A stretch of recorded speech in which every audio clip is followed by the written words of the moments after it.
Hello everybody and welcome back to the channel. My name is Nuno and today we are going to do a small solo tutorial for Sagrada and a solo playthrough. So let's go. This actually is a surprising solo game for me. I had this game for years, it was one of my first buys since it's kind of a really well-known game. It's a kind of mass market game.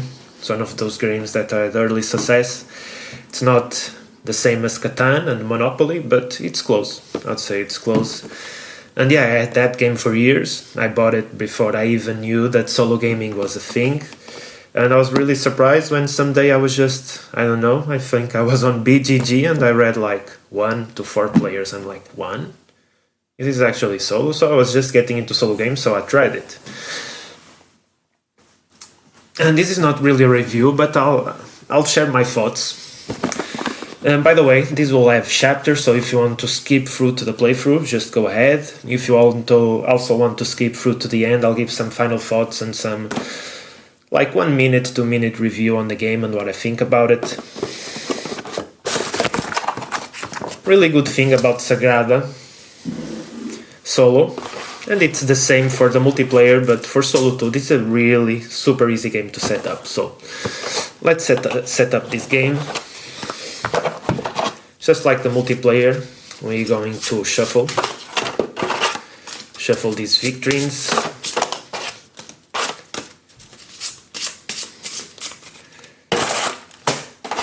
Get everything out, get this out of the way, get a nice spot here. Okay, we're going to shuffle this and get 2.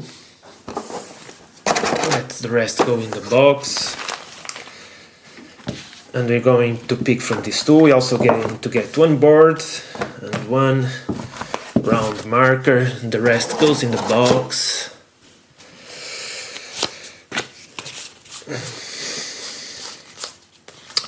Now for the public objectives, we get 2, so we shuffle and we deal 2 to ourselves. Okay. And then for the private objectives, we also deal 2, even though we are going to only select 1 that we can use at the end. And then for the special powers that we can use, this is actually where the difficulty of the game comes in, and I think this is a really difficult game to play solo. But basically, we're going to shuffle 5. You can shuffle from 5 to 0, and that's how you set the difficulty. 5 it's the easiest mode, and 0 is the most difficult. Is it 0 or is it 1? Am I lying to you guys? No, it's between 1 and 5, so there's no 0. 1, 2, 3, 4, 5. Okay. So, we don't need any of these cards anymore, so they go in the box. And what are we going to do now? Let's keep this front and center. Our 2 public objectives and our 2 private objectives, although here it doesn't really matter what's public and what's private because you're playing alone. We also don't play with these in the solo mode. And we shouldn't need this, but who knows. So, the thing is, the solo mode plays exactly like the multiplayer mode. You're going to be taking cubes out of this bag.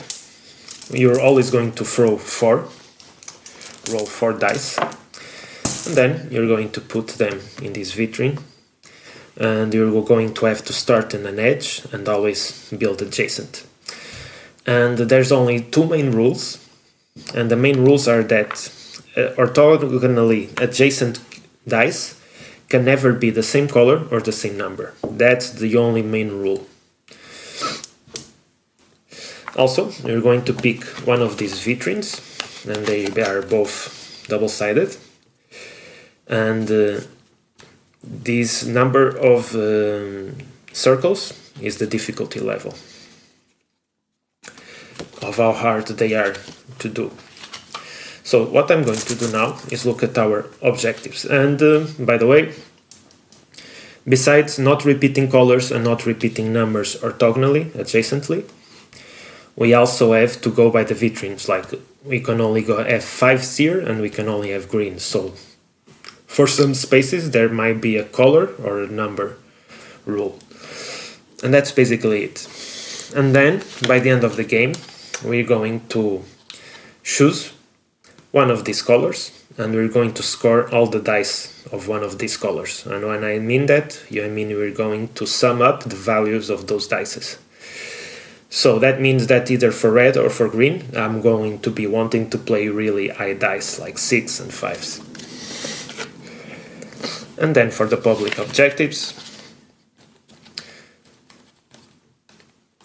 this means that if I have any column where every color is not repeated, I get 5.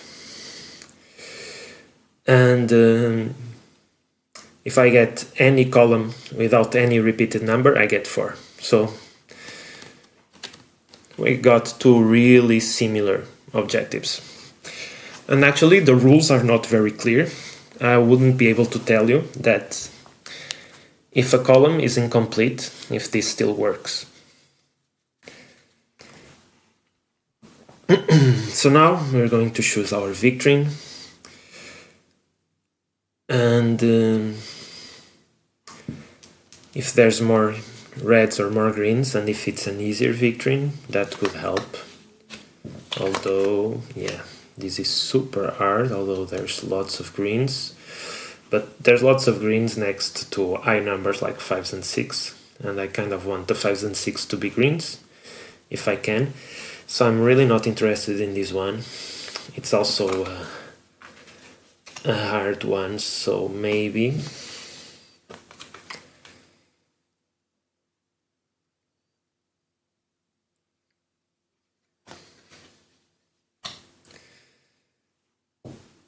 Maybe I'll go for this one. I don't know. I'm going to tell you straight away, I'm not good at this game. This game is super hard. And the reason? No, this one looks pretty, whatever. I'm going to lose anyway, so. Now, we're just missing 2 things to explain. The first is this special abilities that in the solo mode you can only use once, and they basically allow you to manipulate, just to do small changes to the dice. So the thing is, we're going to be rolling 4 dice and we're only going to be picking up 2 of them for our victory, and the other 2 go away, and they go away here to mark the round. And we're going to play for 10 rounds. And the thing is that the way we play this game solo, it's not an automa, and it's not exactly a beat your own score. It is a kind of challenge that you build yourself. And the thing is, the 2 dice that you don't use and go here, in the end, you're going to sum the values of all these dice. And that value is the value that you have to beat to win the solo mode. So that means that the higher the dice go here, the harder this game will be to beat. Also, when you're putting your dice here, you can miss dice. Either because you want to pass and not use the dice, or because you can't. And that means more dice will go in here, and the game will be even harder to beat. So, by the way, we only use 2 dice, but from this dice of pool, that's how we use the powers. So, for example, I could use, in conjunction to playing 2 dice, I could also use 1 dice for a power. So I could use the blue to use one of these 2 powers. And if I manage to put these 2 green, or these 2, that means only 1 dice goes in here. So that means the game is easier to beat, because there'll be less points. That's also why putting more cards here makes the game easier. So, now that I've laid up how the game is more or less played, I think it's time that we go. I mean, we're still missing the powers, so maybe a quick look into the powers. This one allows you to re-roll all the dice, but only after you have already chosen the first one. Then the second one allows you to move 2 dice in your victory, but they have to follow all the common rules, and you can also move them if they are the same color of a die that is already here in the round marker. Then this one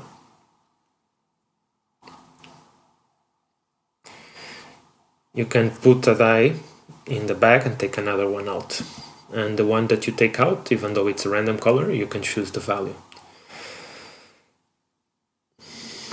Then the fourth one, this one is not really usable here because it's for multiplayer.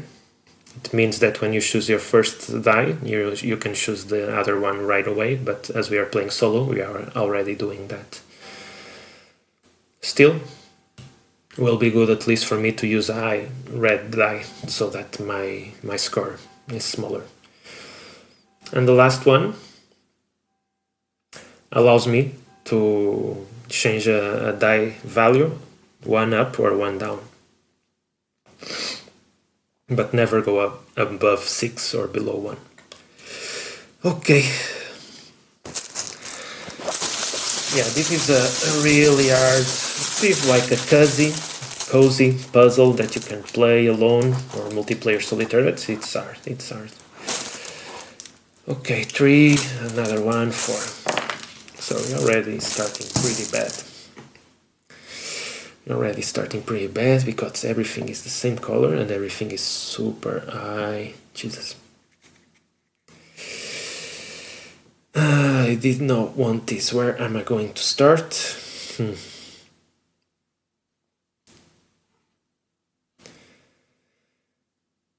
This is so bad. This is so bad because you're going to have a lot in there already. So I have to start in one of the edges and then I have to build adjacent, so I can only use one of the same color. Yeah, it's kind of whatever, so I'm going to maybe use it here. No, maybe I'm going to start here and then add the one here, and then these two are not going to be used.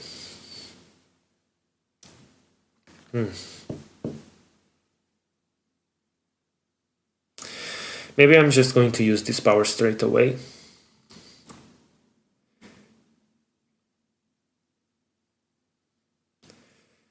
I'm going to just use this straight away because I'll get rid of high value. So I use this, and this power allows me to get a die, put it in the bag. So I'm going to put this I1 in the bag and take another one out and choose the value.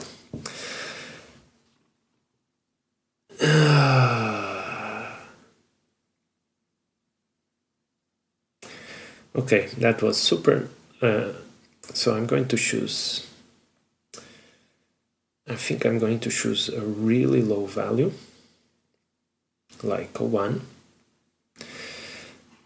Like any value would do, but I might want a high green, so I'm just going to put a 1 in there. So this one is the one that's left over and goes in here, so we had a really good first round, because we only had 1 point to beat, so that's good. Now we go to round 2.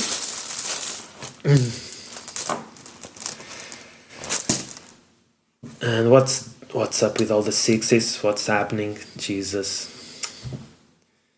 At least it's a red 6, so that could be good, although I have no place to put reds. I have no place to put reds right now. Jesus Christ. I can't really put a 6 here, because then I will never be able to fill this space, so maybe I have to put the red somewhere, and then what? Jesus Christ. Let's look at the powers, the red power.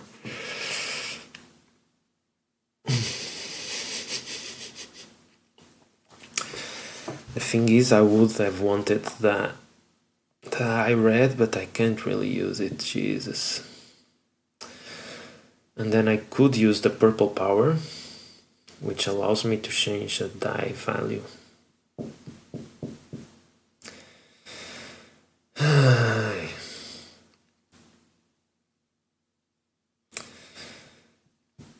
So I'll at least get this I read off my back. Since I can't use it, I can place it, and I'm going to put it here, which allows me to make nothing, because that will only work on multiplayer games. So I'm going to use this red, I think, here, and this way I can just then put this yellow one here, and that's it. And now a 6 goes here, which is still pretty bad, pretty high. Okay. Now, please, no more 6s. Okay, okay. Jesus Christ. Now I got an eye red, which is good, but I have nowhere to place it. Unless I can place it further away.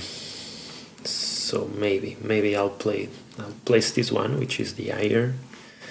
Here, no, I can't. So let's do something else. Let's play the yellow here, since there's no restriction, but then I can't place the red one because it's also a 5. This game is really hard. This is harder than normal. Let's see, I have blue powers, I have a blue die. Reroll all the dice, but you can only do that after placing your first die. Or move something around here, respecting the rules. So, and I could only move either purple or green. So no, that's a no-no. So I have to place one die, and this is the only one I think. I mean, I could place this blue here. No, because I need the blue power. So I have to take the yellow here, then reroll after the first dice, and let's reroll this, and let's get luckier. Jesus, it has to be such a low value. So this time I think I'll go... I kind of forgot about the green. I totally forgot about the green. I don't even remember what value this was. Jesus. I might have fucked up. I might. Doesn't matter. I'm going to go for the green just because it's higher. And it's not a 5, so... And now this one goes here. And that was more or less a good round, because at least we are not making many points. And let's remember that we owned different numbers and different colors in the rows. We can actually do a lot of points with these public goals, which is nice. Normally they are not this high. And too many dice, so 1, 2, 3,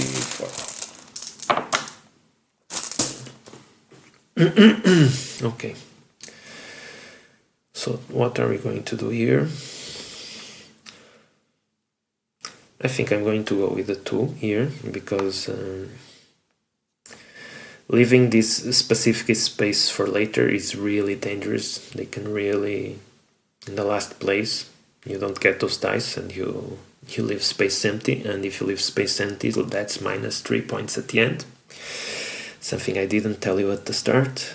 And ideally, I would use the 4 now and only have the 1s in there. So I don't want to repeat colors or numbers, so this seems like the perfect place for it. No, it's not, because there's a 4 here. Jesus. So that means I can't really use this one. And I would have to use this one.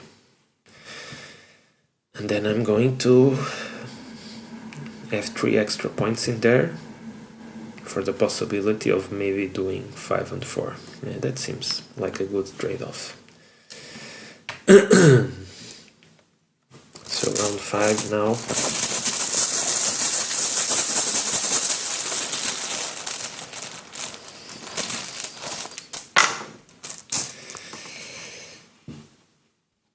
Okay.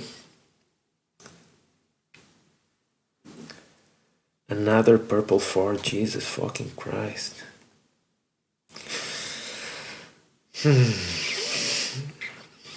Okay. I think I'm going to go with the 4 here. And then ideally, dilly-dally, I would choose one of the higher, one of the trees. But I don't want to repeat anything. And I can't use the tree or the blue or here. And as for the green, also I can't. So I'm just going to go with this one. This is the only possibility right now. If I just want to score these ones. And that's it. And I'm going to take the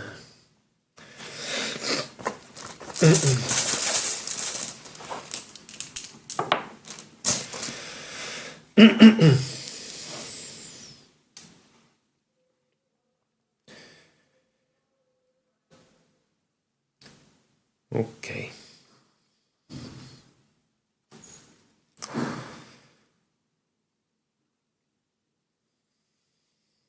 So maybe I would like to have this one here. And then for the rest nothing really works because I already have a 4 and the green. I can't do it here because of the green.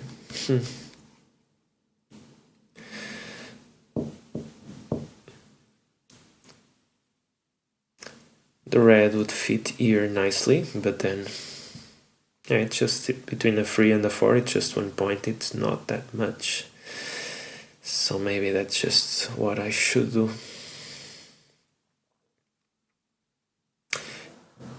Unfortunately, I really want to cover these spots and it's not going well.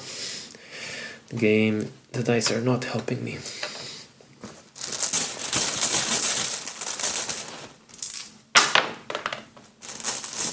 Okay.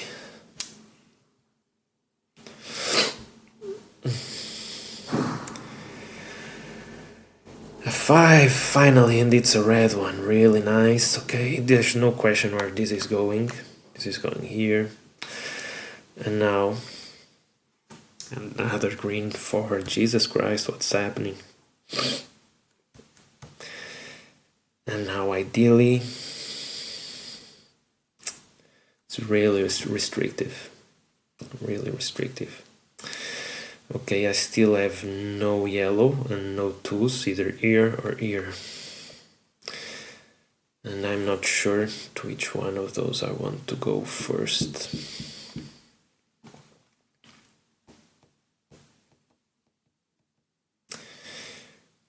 I have no idea. This is getting dangerous. We're approaching the end and I still have still have 3.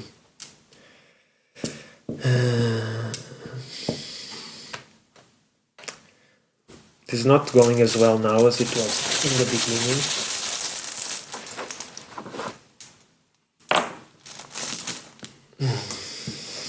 Okay, this is a good one. We finally get the 6 without repeating colors or numbers in the column. We get ice green, which is good, and it can go here with nothing repeating. And by the way, why not do something like this?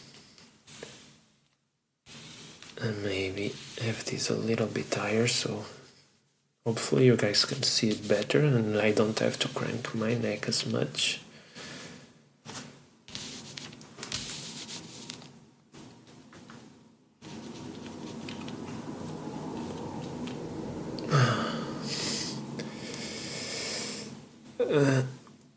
Okay, and now these are the missing dice, right? I got confused for a moment. Okay. So 2 rounds left for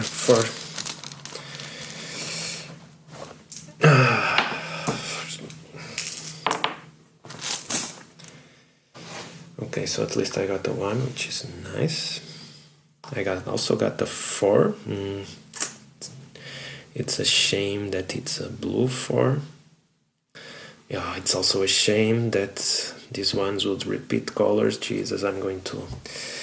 If I don't do the public objectives, I'm surely gonna lose, so this was a super bad roll. And I'm not sure I can even make it up. I mean, I can't even make it up. Wherever I'm going to put this die, they're going to repeat either the color or the number in the column.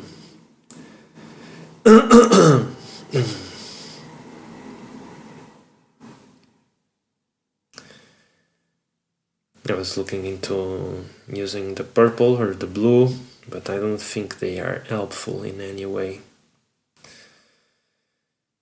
So I'm just going to lose 2 columns now, and there's really nothing I can do. The only one is this red one. No, not even that, because there's ones all over the place already. Jesus.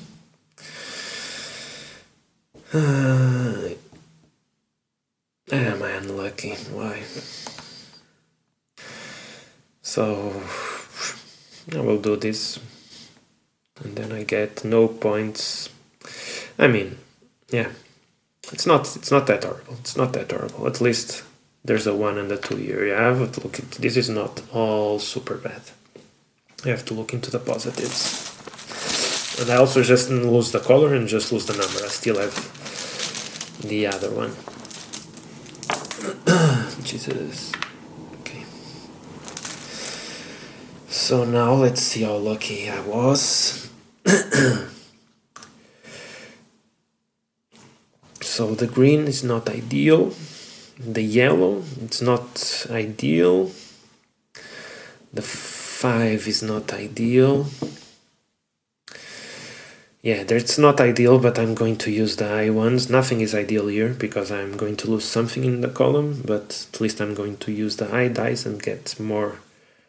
The 5 can go here, and the 4th can go here.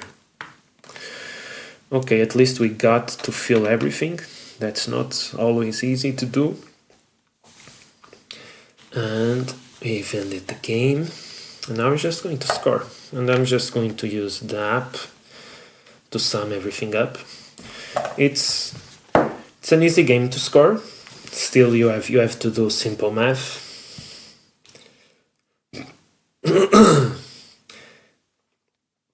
It's the kind of game where you definitely use a calculator. Okay. So I'm going to play. Jesus. That's the problem with the internet. Okay, everything here is fine. Now let's score. I'll see what score we have to beat. So we're just going to sum up all the dice in here. So 1 plus 6 plus 2 plus 4 plus 1 plus 3 plus 3 and yeah, 1 6 2 4 1 3 3. Okay, plus 4 plus 4 plus 4 plus 3 plus 1 plus 5 plus 2 plus 1 plus 2 plus 3. I think I've done worse, but let's see what score we have to beat. 49. That was really high. That was really high. I was hoping for something below 40. But I was hoping for something better. It's kind of deceptive. Unless you're constantly doing the math, like if you're playing a computer game, it's really deceptive. So now let's see what score we did. Let's see if we got more points in the red or the green, so we choose one of them. So, for the reds, 5, 8, 9, 10, 11, 12, 16. So 16 for red and for green. 4, 9. Okay, so obviously red wins. So we're going to pick the red for our scoring. And let's just make sure. 5 plus 3 plus 3 plus 1 plus 4. Okay. And now let's score the public ones. So let's see how many columns we have without repeating colors. We repeated colors here. We didn't. We repeated colors here too. Jesus. Now first one without repeated colors. So 1. Another one 2. So we only have 2 columns without repeated colors. So that's 2 times 5. And now let's go for the columns without repeated numbers. So we have 1 right here. We have a second one right here. And we have a first one right here. This is going good. And then we have a fourth one right here. Nice. And then we have a fifth. Okay. This might be the first time I ever win this game solo, because we really did a lot of points. So this one is actually only worth 4, but I was worried about the colors, but it seemed I didn't even realize I did all the numbers. Let me just check again. 5 4 2 1 4 1 3 5 1 5 6 4 6 3 2 5 2 6 3 4. Okay, yeah. It's 4 6 times, so plus 1 4 plus 2 4 plus 3 4 plus 4 4 plus 5 4. And still, yeah, this is probably my highest solo score ever. I got 46, but I had 49 to beat. So yeah, as you see, this is a really hard game. I mean, I don't play this game a lot. This might be my, I don't know, 6-7 time ever playing this solo. And this is the best game I ever did. And still, I would just have to take one of these dice out. If I was able to just take one of these dice out and just put it here, or even this one here and just change something, yeah, I would have won. And I should have done that. So it was really close. It was the closest game I ever had. So I lost. Let's save it. But I can close. So the playthrough is over, the scoring is over. I hope you enjoyed this playthrough. Now I'm just going to give you some small thoughts about this game. First, this is not my type of game. And what type of game is this? This is basically a cozy solo solitaire multiplayer experience. That's mostly what Sagrada is. This is not my type of game. I don't really play games like this. I think in my collection the only game I haven't played like this is Cascadia. And it's a really similar game to Cascadia. This is dice drafting and dice placement, while Cascadia is tiles and animal tokens. But taking aside those two things, they are really similar, because they are both solitaire multiplayer. Every player is doing their own thing. They are both cozy, they are both simple, light games, and they both play 1 to 4 players. The main difference is that Cascadia has the challenges that you play solo and you go through the challenges, and that's just a matter of opinion. I prefer those types of games where I have some sort of progression, and I would say that's mainly because it's a really good game and I like it, but these types of games are not the most exciting for me. If you follow the channel, you know I would prefer something with a more sci-fi or post-apocalyptic or survival theme, because that's normally what I enjoy. Still, this is a really interesting solo mode, especially for the game that is so old, where you're not really beating your own score and you're actually doing more than you would be doing in multiplayer. Because in multiplayer, you're really just playing your game, you're totally playing your game solo. Even though this is a super simple game that's really easy to teach the rules, when you start looking into tableau of dice and trying to understand where you can use it, this has some depth, and it it needs a bit of brain power. This needs more brain power than Cascadia. It's simpler to explain than Cascadia, but reading your map situation takes a bit more brain power than Cascadia. And the thing is, you can't really look around the table in a multiplayer game and start reading other players' tableaus to see how they are doing, so you can plan to win. If you're going to do that, your brain is just going to melt. You can't do that for other 3 players in the game. So that means you never do that in a multiplayer game. You just focus on your own game.